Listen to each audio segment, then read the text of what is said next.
Welcome back to step 3 in building out your model. Now, we've already taken a look at the first 2 steps of this process of building out your model, which is number 1, you've got to know your numbers. That is, you must be measuring the right metrics. And secondly, defining the user journey, which includes both conversions of steps and primary goals. And now we come to step 3, and that is knowing your conversion rates. Once you're able to measure and gather the right metrics for the various stages or steps of a buyer's journey, now you can start to calculate conversion rates. Now, I want you to note, we will talk about this a lot more during session 3 with CRO, but for now, we will walk through a quick, high-level overview of the basics in light of the entire funnel. But first, let's define some basic terms concerning conversions to make sure we are saying the same thing. Let's start with the most basic term, conversion. What is a conversion? Now, we're going to spend an entire section on conversion rate optimization, as I just said, where we will look at this topic from every angle. So for the purpose of this discussion, let's give a quick and simple definition in order to agree on a metric that should be measured. A conversion is any desired action on the user's behalf that you define. It could be a purchase, an old-fashioned phone call, contact form submission, a newsletter sign up, a social share, a specific length of time a visitor spends on a web page, playing a video, downloading content, really any action that you define as a conversion. You may be a rock star at this already, but many of the small businesses that I meet only have a gut sense of where their new business comes from because they haven't been identifying or tracking their conversions through any process or funnel. I have even found this with larger organizations worth hundreds of millions of dollars. Now, although this may seem basic, I will continue to repeat myself until companies grasp this and begin effectively tracking conversions. Because knowing your conversion rate or conversion rates is the first step in understanding how your marketing and sales funnel is performing and what marketing avenues are giving the greatest return on investment. So the most important next question is, what is a conversion rate? If you're engaged in B2B lead generation focused marketing and you've got a limited marketing budget, you're probably trying to decide how to allocate your funds so that you can get the most qualified leads, right? Well, one of the main criteria for making this decision is the conversion rate for each marketing channel you have under consideration. So we come back to the question, what is a conversion rate? Well, the conversion rate is the percentage of users who take a desired action. In digital marketing, a conversion rate is usually the rate at which a website visitor becomes a lead, essentially by filling out a form, for instance, to share their contact information with the understanding that you will continue to market to them. Conversion rate can also mean the rate at which these leads become marketing qualified leads, then sales leads, and finally customers, or really perform any action that you have identified. In essence, conversion rate is just a generic term that tries to describe the rate at which customers take the actions you want them to take in order to progress from one stage in the marketing funnel to the next. Now let's take a look at the marketing funnel once more to make this clear. All right, this funnel should look familiar. We have just taken a look at it a few videos ago. When someone on your website does something you want them to do, such as a sign up, make a purchase, fill out a form, etc., it's known as a conversion or a primary conversion. This is usually identified at the bottom or the last step of the funnel. Now, as you remember, a funnel is used to track the steps that lead up to that conversion. For example, e-commerce companies want people to purchase products on their website, right? That's the primary conversion, is purchasing products. So their funnel would have steps like visited site, number 1. Secondly, viewed product, placed product in cart, and then purchased. Using a funnel report, you can see where people are beginning to drop off in the path to conversion and where conversions are low, which is why it is important to find a software that provides the right metrics and automation for your organization. But to sum up for now, conversion rates are simple math calculations based on the numbers from the different stages of your buying journey. So for example, let's say you have 1,000 website visitors per month and 30 of them purchase a product. You've got a conversion rate of 3%, 30 out of 1,000, right? To shift to a B2B example, the calculation for a lead conversion rate would look like this. Now, I know lead conversion rate is a narrow focus at just one stage of the buyer's journey, but this is often the most popular and most measured stage of the conversion process, probably due to this stage bringing in the dollars. Now, what I want you to note is before you can calculate these rates, you need to define what type of action defines lead conversion in a particular campaign. More often than not, lead conversion is defined as being accomplished when the lead becomes a paying customer, all right? But conversion in itself can mean any other customer behaviors, such as becoming a newsletter subscriber, downloading your white paper offer, signing up for an online seminar, sharing content on social media, or a specific length of time spent on your homepage. Once you've clearly defined what a conversion is, you now know what to measure and how to compute your lead conversion rate using this formula.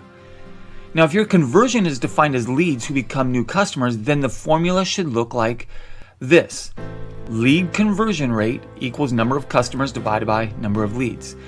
Conversion rates are equal to the total number of conversions divided by the total number of leads and multiplied by 100 to get the percentage. So if you had 100 leads and 20 of them became new customers, your lead conversion rate is 20%. Simple, right? But that's just a start. Before moving on, here's a quick word of advice. There are limits to conversion rates. It's important to remember a marketing channel's conversion rate is not the be-all end-all when it comes to deciding where to allocate your marketing budget. Other factors such as cost per lead, lead volume, and lead quality definitely need to be a part of the decision-making process, and we will take a look at these in much more detail during the CRO session. For instance, attending a trade show is usually a costly endeavor and doesn't yield a huge number of potential leads compared to the costs, right? If you're experienced with trade shows, you would be nodding your head right now. So while contacts made at a trade show may have a high conversion rate when it comes to turning them into leads, prospects yielded by trade show activity will likely end up with a high cost per lead because you spend so much money getting into a trade show. On the other hand, while social media advertising may have a relatively low conversion rate, it is also much less expensive than mounting a trade show and has a much larger reach, meaning that it has the potential to deliver more leads for a lower cost.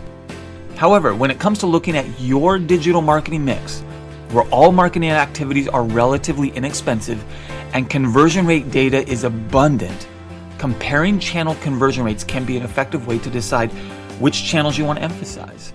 All right, that was just a quick word to the wise. As we look at conversion rates, it's important to know what a good conversion rate is. And so we'll take a look at that in the next video. Let me start this section by asking a question. Do you know what the average conversion rate for your industry is? There's nothing worse than an employer or boss coming in and telling you that the average conversion rates globally are 5% and therefore we should be at 5%. What they fail to take into account with these generic statistics is that there are variances that can and do occur across industries and markets and regions and time of year, right? Seasonality is a huge factor in conversion rates. Because conversion rate averages will vary depending on all these factors, including what industry you belong to, you need to be aware of these figures on this chart to accurately gauge if your lead generation campaign is a success or if there's room for improvement. Now, recently, Marketing Sherpa did this study to determine the average website conversion rates by industry. Again, take this somewhat with a grain of sand simply because your seasonality, your industry, your market, it's all going to fluctuate. And so your historical metrics are extremely important when you come to finding out your average conversion rates. Nevertheless, this study by Marketing Sherpa found that the average conversion rate for a website in the manufacturing industry, for instance, the rate at which an anonymous visitor fills out a form to identify themselves, is 4%. This is in contrast to, say, the financial service sector, which converts at 10%. But I put this up here as well to point out something that the study underscores, and that is a lot depends on the definition of conversion in these industries. Perhaps a conversion for the financial service sector is just an email address, while for retail, it's everything from name and address to buying preferences. That is why it's important to get more granular and actually start to take a look at conversion rates down the funnel. Here's an example from Capterra for just the software industry alone. Now, this example breaks down the funnel or buyer's journey into 4 stages, allowing for 3 conversion rates, where a visitor becomes a lead becomes a qualified opportunity, and qualified opportunity becomes a sale. As you can see, according to Capterra, the conversion rate average for lead generation, that's the first column, in the software industry hovers between 5 to 10%. An important part of tracking performance, as seen here, is looking at conversion rates at each stage of the sales process. When we are talking about conversion rates, MQLs, or marketing qualified leads, and SQLs, sales qualified leads, those are the 2 columns on the right, they provide bigger opportunities because they have been identified as leads who want to hear from you and learn more about your product. On average, SQL conversion rates are higher than MQL conversion rates because these are leads that have been identified as those who are interested in your product and therefore have a higher propensity to buy. For this reason, not surprisingly, it's much harder to convert top of funnel visitors compared to those farther along in the sales funnel. That's evidenced in this chart by the fact that 7% of web traffic was converted into a lead, compared to 36% of those leads that were qualified into a sales-ready opportunity. But put it in perspective. Once you get that crucial contact info and you're able to qualify them, you're working with someone who wants to hear from you and wants to learn more about your product. So moving a known prospect over to the sales team becomes a lot easier than convincing an unknown visitor to fill out a form, right? Common sense. Now, quick side note. While 7% is a good benchmark for a software website conversion rate, that number can differ dramatically depending on the ad channel.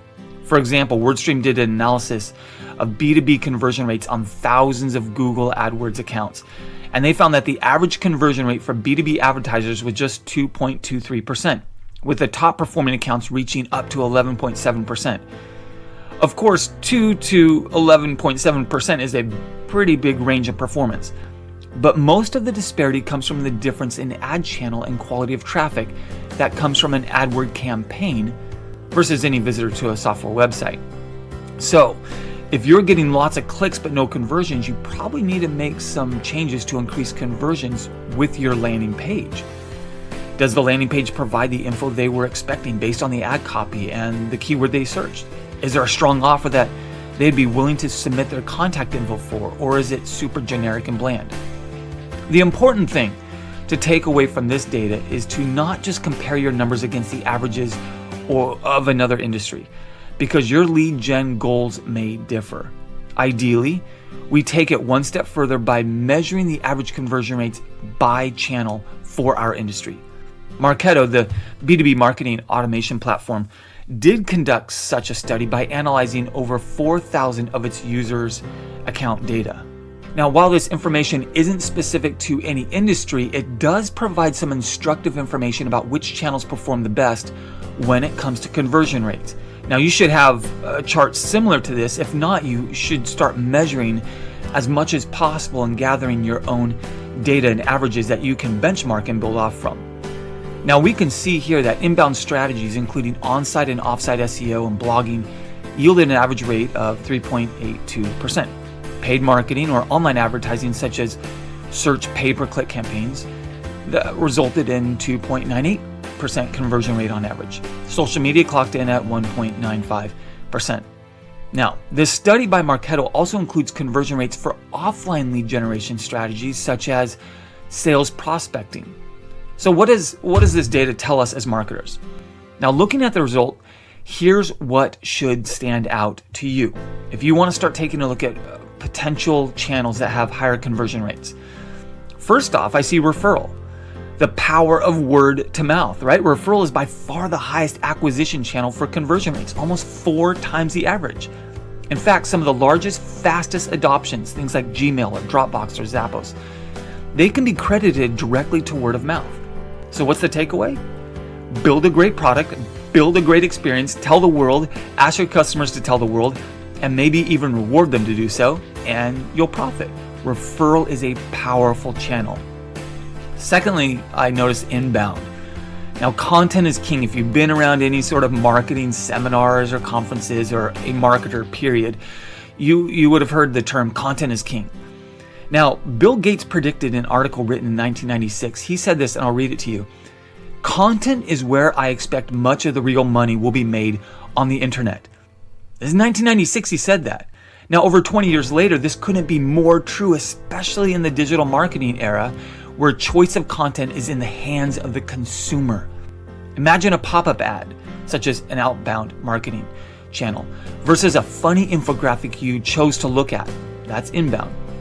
Data clearly shows that people who choose to interact with your brand naturally convert higher. Evidently, it's 28% more than paid marketing.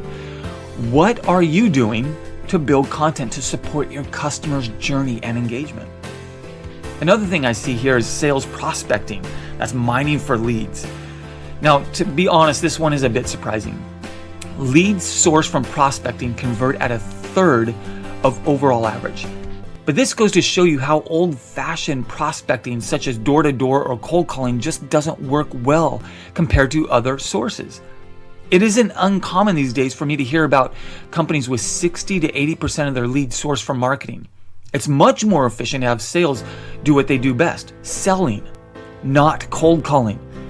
Again, know your industry, know your market, study the numbers, and make your own conclusions based on the data. Finally, I want to point out email and nurture. Emails have the lowest conversion rate. Did you see that? Does that shock you at all? Now, obviously, don't fire your marketing team, email marketing team, I should say. This is just showing conversion rate by acquisition channel, which means if your lead source came from emails and nurture, you're doing something wrong, or you're just desperate, or you're a spammer, which also explains the bad conversion rate. It is important to note that emails and nurture both have an amazing ROI for multi-touch attribution after you've acquired that lead. Now, these statistics, though, are just for top of funnel conversions. Email and nurture campaigns, of course, are designed to usher already identified prospects down the lead conversion funnel towards sales. In other words, email and nurturing are middle of the funnel marketing techniques that no business should rely on to fill the top of their funnel.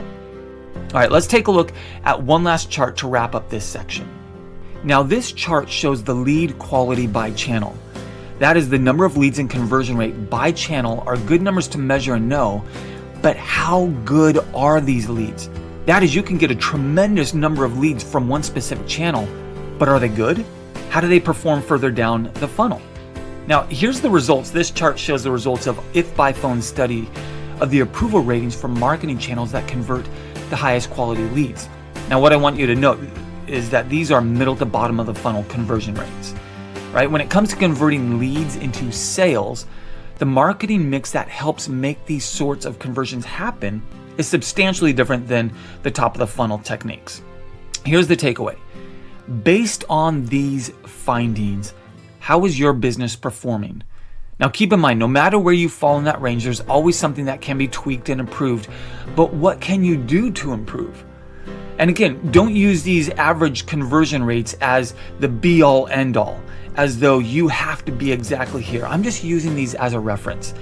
Meaning, if your email marketing conversion rate is 0.1% and you take a look at these conversion rates, well, you might want to take a look at your email marketing and say, we are way off base compared to industry standard.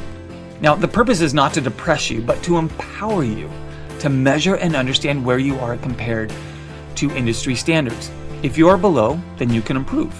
If you are at or above industry averages, then you need to maintain and also constantly improve, because you can bet your competitors are not sitting still. All right, one final note before we move into the next section, and that is, when you see all of these numbers that I just showed you, the average conversion rate, it's hard not to compare and judge your campaign's performance.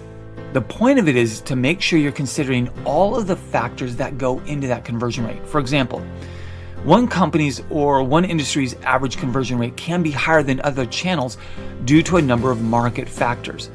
That doesn't mean your channel-specific campaigns are performing poorly or perfectly in comparison. The traffic and leads are just different, so your data will reflect that. Judge the performance of your campaigns based on your success metrics and goals, not the industry averages and benchmarks. I provided this data to help you get an idea of what the landscape is like for similar campaigns, not as a right or wrong answer for how your campaign is performing. So just make sure you're considering all of the factors that go into your conversion rates.